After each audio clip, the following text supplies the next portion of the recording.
पाहत आहात आपल्या हक्काचं चॅनल, आपली बातमी आपलं चॅनल वन भारत। कल्याण डोंबिवली महानगरपालिका निवडणूक पार पडली असून या निवडणुकीत मनसेचे 5 नगरसेवक निवडून आले आहेत। या नगरसेवकांनी आज मनसे अध्यक्ष राज ठाकरे यांची शिवतीर्थ येथे भेट घेतली।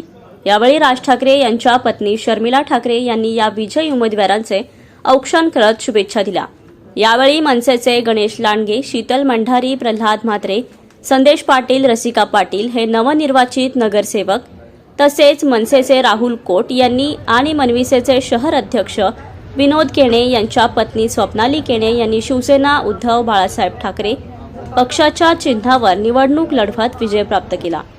त्यांनी देखील राज ठाकरे यांची भेट घेतली। यावेळी मनसे नेते माजी आमदार राजू पाटील, कल्याण पूर्व विधानसभा अध्यक्ष निर्मल निगडे, विनोद केणे, हर्षद पाटील, अरुण जांभळे, सचिन पोपलाईत आदी पदाधिकारी उपस्थित होते।